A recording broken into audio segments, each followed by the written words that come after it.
It is Wednesday, December 12th, and this is Fox and Friends First. Happening right now at 4 a.m., a Fox News alert for you. Christmas market chaos. 3 killed and a dozen injured after a suspected terrorist opens fire at a famed market in France. A live look as the urgent manhunt ramps up right now for the man that pulled the trigger. If we don't get what we want, one way or the other, whether it's through you, through a military, through anything you want to call, I will shut down the government. Okay.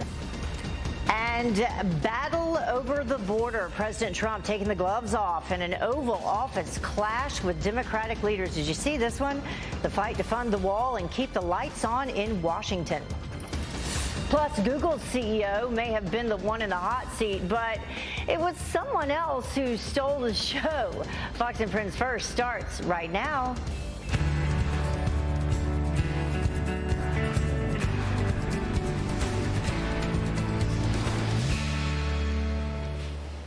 And good morning to you. You are watching Fox and Friends First on this Wednesday morning. As always, I'm Heather Childers, and we appreciate your starting your day with us. Let's get straight to that Fox News alert for you, though.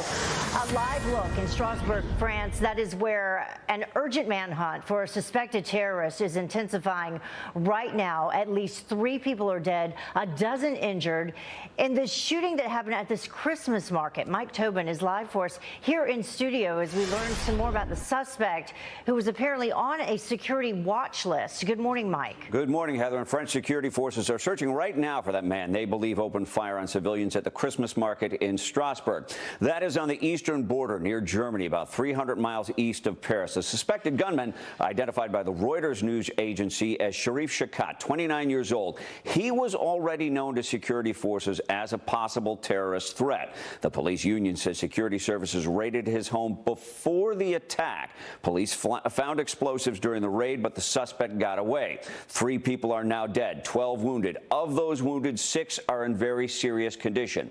The shooter got inside a secure zone around the Christmas market and opened fire from there. A French military spokesman says the gunman did not appear to target the soldiers who were on duty to patrol the market. Rather, he shot at civilians. However, French security forces say police and soldiers engaged him. There were 2 shootouts. The police union says the gunman was shot, not killed, and again, he got away. One report says he hijacked a taxi. Some 350 security personnel are now involved in the search, and reinforcements are headed to Strasbourg.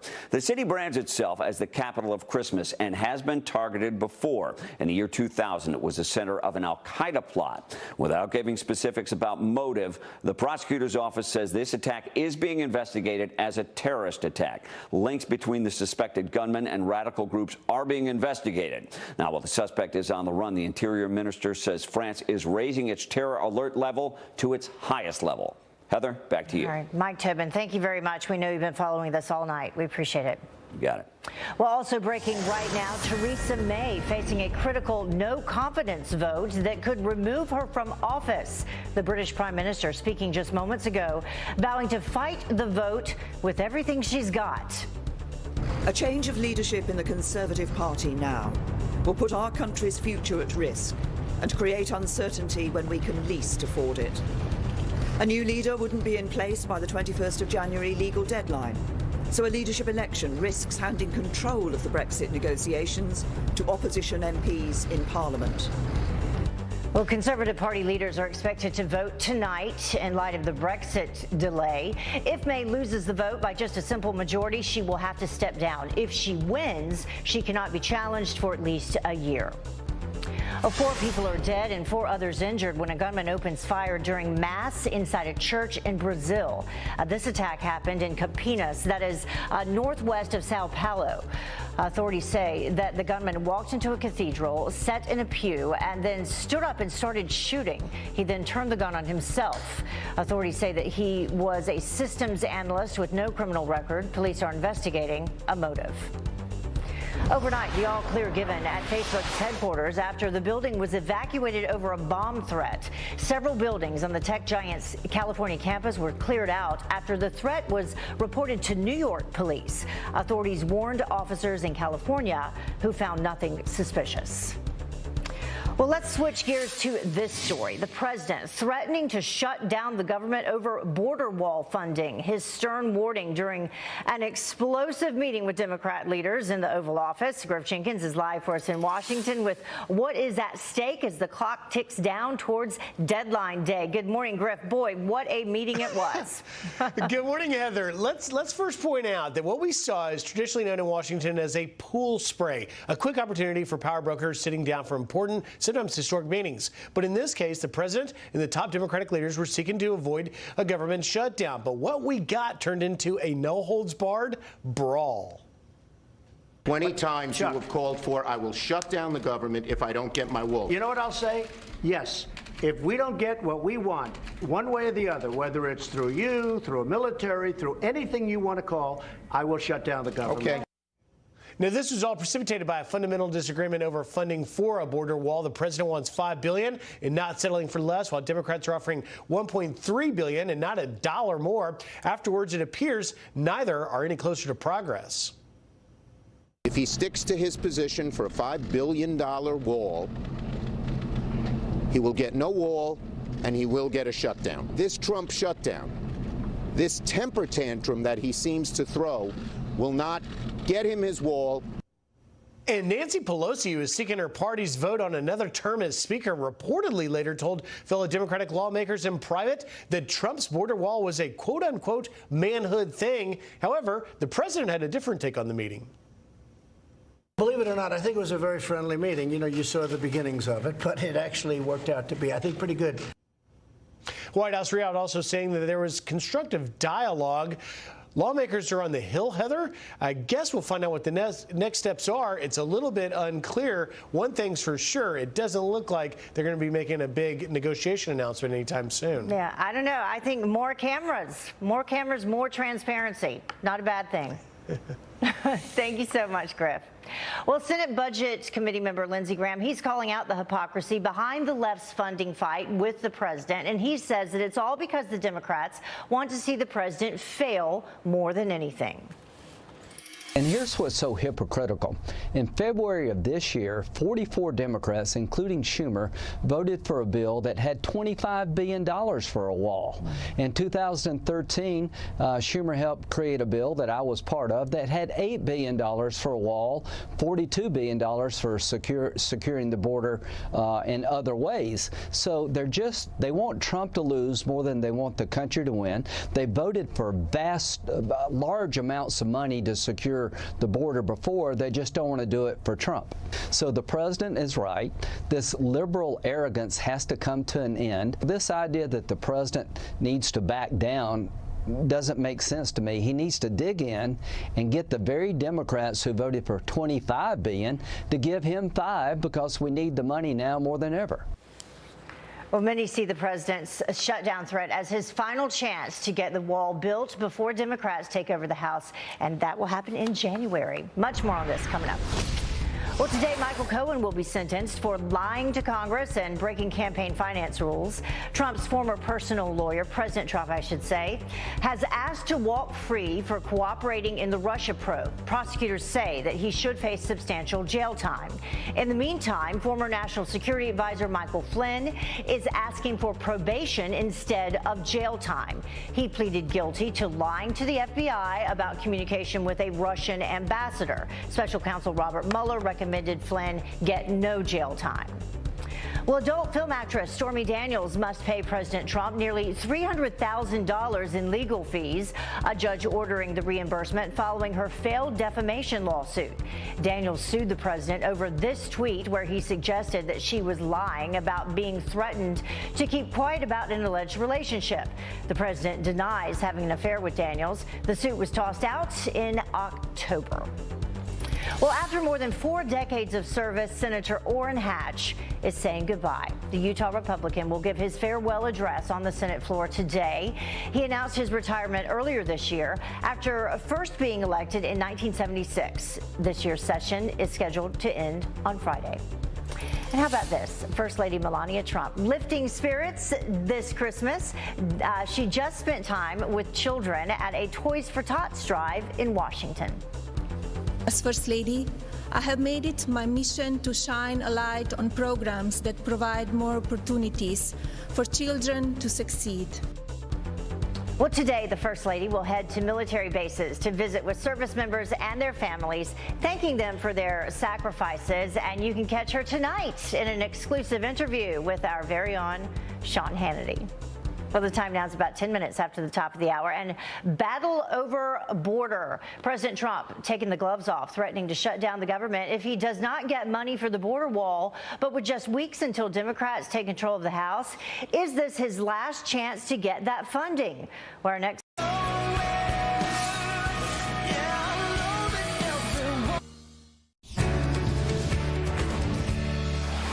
We need border security. That's what we're going to be talking about, border security. If we don't have border security, we'll shut down the government. This country needs border security. The wall is a part of border security.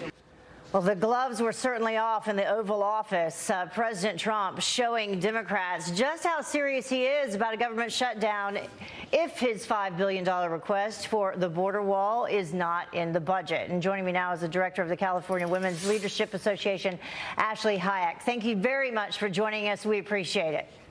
Thank you. So as we begin our conversation, let's take a look at this statement from Schumer and Pelosi. Their statement on the meeting, they say that we gave the president two options that would keep the government open. It is his choice to accept one of those options or shut the government down. And as we heard in this meeting, he said, you know what? Hey, I take full responsibility. I won't blame it on you. I'll shut the government down if you don't provide this funding. What did you think about this scene yesterday? I thought it was great seeing the president put both Nancy and Chuck on the spot and having forced them to defend their position on not securing our border. We're watching them basically saying that open borders for illegal immigrants are more important than open government for Americans. It's complete hypocrisy, and at the end of the day, they are both, Nancy Pelosi and Chuck Schumer, are going to be responsible for the shutdown one way or the other. And there was also some back and forth as to whether or not the president has the votes that he needs right now amongst Republicans to pass the funding that he needs. He says that he does. Nancy Pelosi was sitting there saying that he does not. What do you know about that and on that front? He's talking about the just $5 billion. Right. And so I think right now, if it does not get passed next Friday, it's going to be on Chuck Schumer's hands, and Nancy Pelosi's trying to get the votes. If this goes to January, it's going to be on her hands. So really, I think we're going to see kind of a standoff more so between Nancy Pelosi and Chuck Schumer than we are with the president at this point. I know that a lot of Republicans were coming forward and saying, you know, they're willing to back the president and they're willing to put something forward right now with that $5 billion number in it.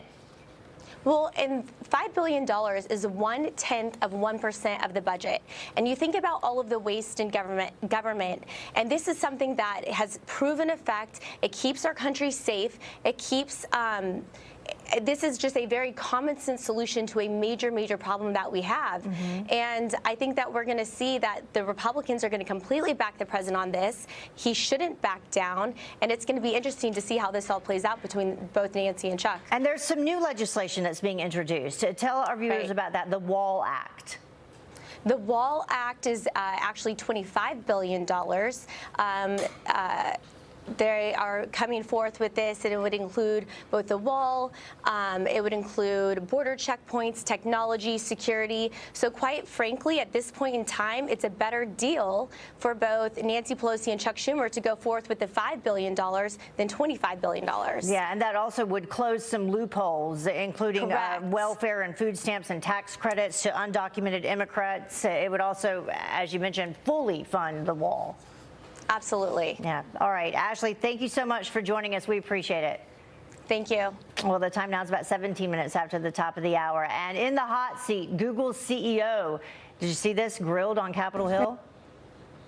We need to be sure that any political bias within Google's workforce does not creep into its search products. It's not a trick question. You know, you make $100 million a year. So did Congress get the answers that they were looking for?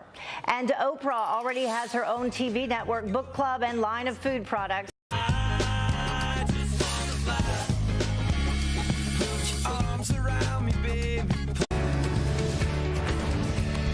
Well, welcome back to Fox and Friends First. It is about 20 minutes after the top of the hour. Arkansas Senator Tom Cotton slamming the president's bipartisan prison reform bill. His criticism coming moments after Mitch McConnell announced plans to bring it to the Senate floor for a vote. Prisoners should be given a helping hand in prison to get back on their feet once they pay their debt to society so they won't be a menace to society. In the Senate, it's become an early release and sentencing reduction bill. It is an almost mathematical certainty that someone is going to commit a heinous crime if this bill passes. Well, the president praising the Senate Majority Leader by tweeting, quote, "Thanks to Leader McConnell for agreeing to bring a Senate vote on criminal justice this week. These historic changes will make communities safer and save tremendous taxpayer dollars. It brings much needed hope to many families during the holiday season." Well, the Trump administration wants to roll back Obama-era waterway protections to make way for new development. The Environmental Protection Agency's plan would redefine, quote, waters of the United States to limit which waterways are federally protected. Now, the EPA claims the rules will give states and landowners more flexibility in managing streams and wetlands. Critics say that it will make it easier for people to pollute. And a $867 billion bipartisan farm bill breezes through the Senate, passing 87-13. The bill keeps food and agriculture programs running for the next 5 years, but it does not include tougher work requirements for people on food stamps. The bill now heads to the House. And lawmakers on Capitol Hill grilling the CEO of Google, demanding more information on privacy and data collection. Jillian Turner has more on the heated testimony. Google CEO Sundar Pichai faced a grilling in front of the House Judiciary Committee today, his first ever hearing on Capitol Hill. Knowing this might be their only FaceTime with Google's chief for a long time, lawmakers came armed with a gigabyte's worth of accusations and questions. At the top of Republicans' agenda, anti-conservative bias in the search engine. We need to be sure that any political bias within Google's workforce does not creep into its search products. The leading Democrat on the committee, Gerald Nadler, said political bias at Google's no big deal. And one Democrat even accused Google of an anti-liberal bias. I put my name in here, Rep. Steve Cohen. I Punch News. This weekend, I was on MSNBC 4 times. And yet, the first thing that comes up is the Daily Caller, not exactly a liberal, but I guess well-known group. Then Roll Call, then Breitbart News. And I'd like you to look into the overuse of conservative news organizations to put on liberal people's news on Google. Knowing he'd be in the hot seat, Pichai came prepared to reassure lawmakers and armed with big promises. He told them Google hasn't ever sold user data to third parties, nor will it in the future. But whether it was enough to allay their concerns over privacy is unclear. So Google knows that I am moving over there. It's not a trick question. You know, you make $100 million a year. Would you commit to adhering to Article 12 of the Declaration of Human Rights that relates to protecting the privacy of individual emails? You know, we think privacy is an important individual right. It's an important human right, and we are committed to upholding that. In Washington, Jillian Turner, Fox News. Well, to this Fox News alert, a suspected terrorist on the run after killing 3 people at a Christmas market in France. General Anthony Tata says that this is another example of globalist immigration policies at work and proof that we need better immigration control. He is live up next. And talk about breaking the bank, the dramatic heist using an excavator caught on camera.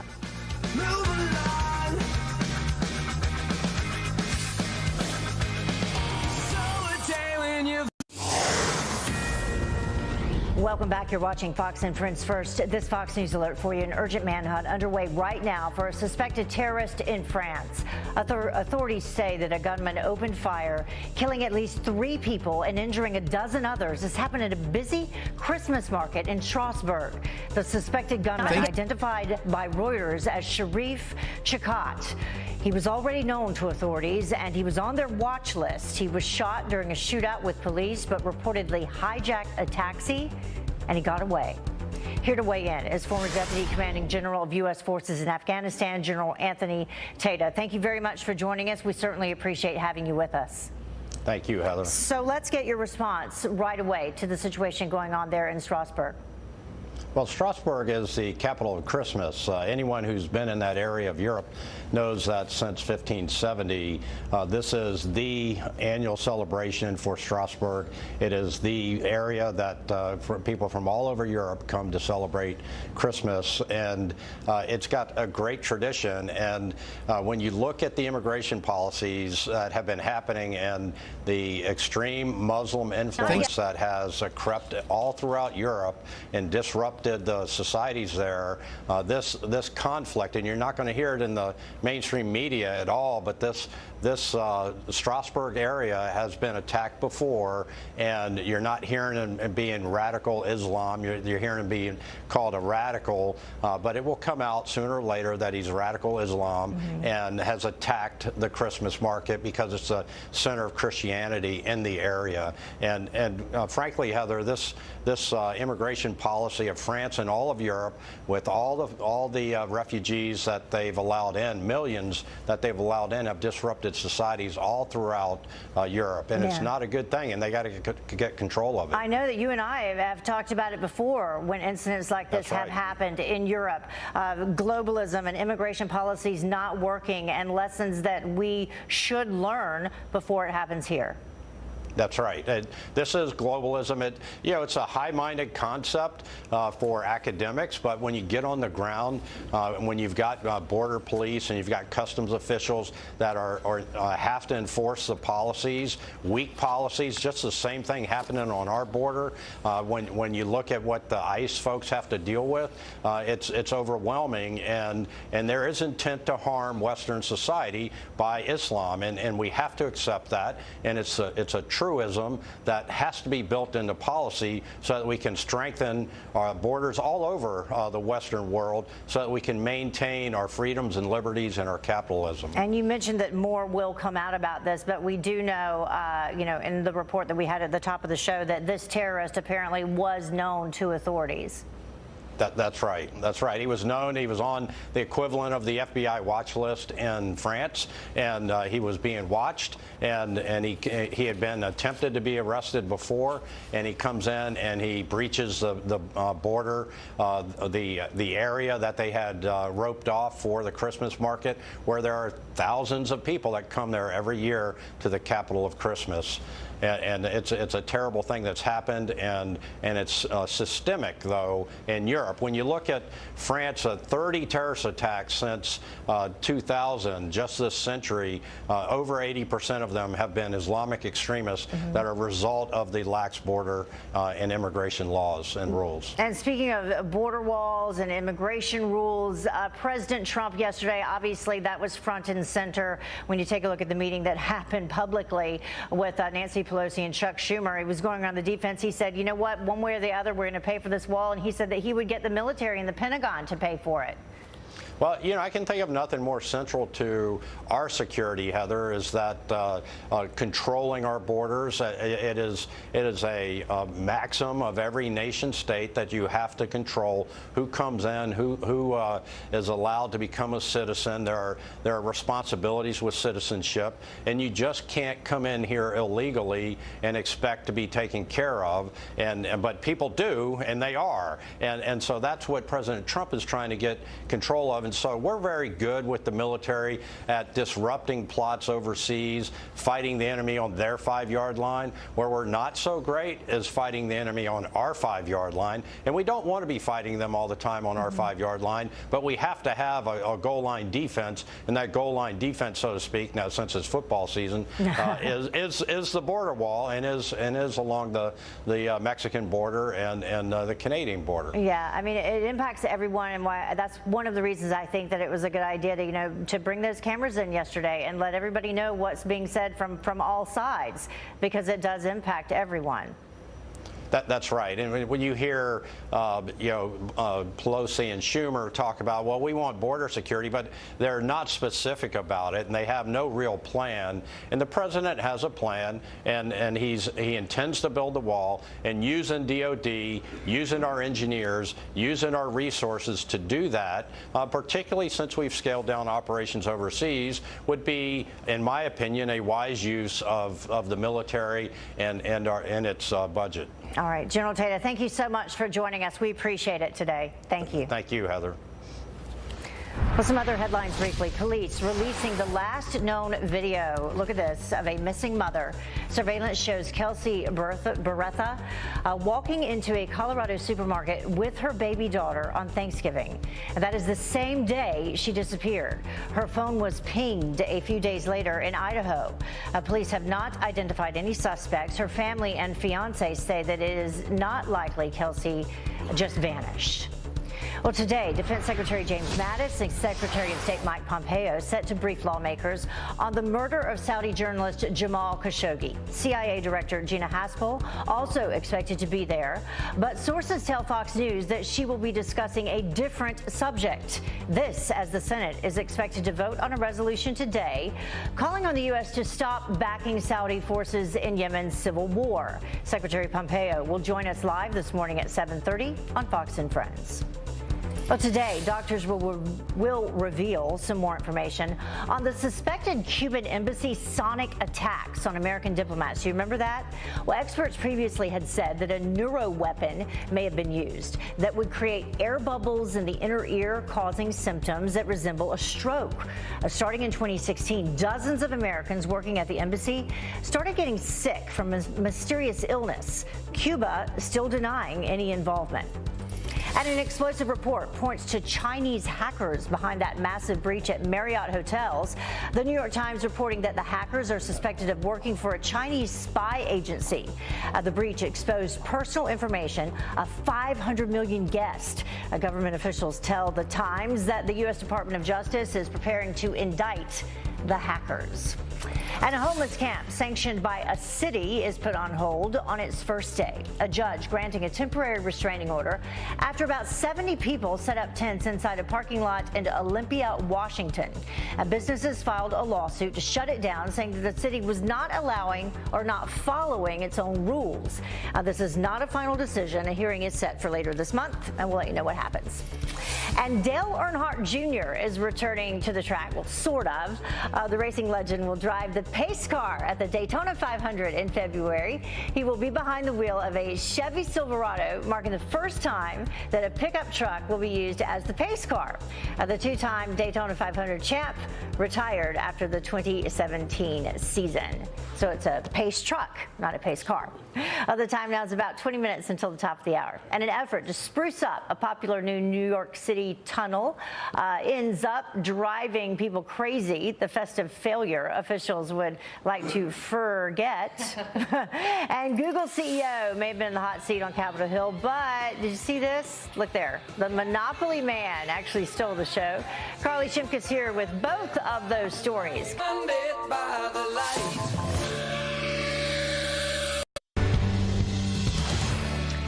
Well, grilled on the Hill, Google's CEO in the hot seat, but it was actually somebody else who stole the show. Carly Shimkus with Fox News Headlines 24/7, Sirius XM 115, here with Reaction Online. Who was that? Oh, I'll tell you in 1 second, but first, I gotta explain what's going on here. If you watch Google CEO Sundar Pichai's congressional testimony, you probably saw him, an activist dressed up as rich Uncle Pennybags from the classic board game Monopoly. Now, to answer your question, Heather, the person behind the mustache is Ian Madrigal, who explained the eye-popping protest on Twitter, writing, "I'm back. Monopoly man returns to Congress to troll the CEO of the biggest monopoly in the world, Google." Well, this stunt quickly going viral on social media. Anastasia on Twitter writing, "Rich Uncle Pennybags for the win." Another Twitter user, Bart, says, "Not all heroes wear capes." And Mandy on Twitter calling it hilarious, adding, "A sense of humor is a beautiful thing." Now, the purpose of the stunt was to draw attention to Google's alleged inability to protect users' personal information and self-regulate. Mr. Monopoly Man also says he was there to throw out a get-out-of-jail-free card in case anybody needed one. It was great, and plus he would move. He knew how to stay on camera. It was awesome. And he could even hold the monocle in his eye by squinting. A very talented person. Made it very interesting. Absolutely. So let's talk about the Holland Tunnel, though, because I was just saying I don't really get what the problem here is. Okay, so you know when you're sitting in traffic and everything makes you angry?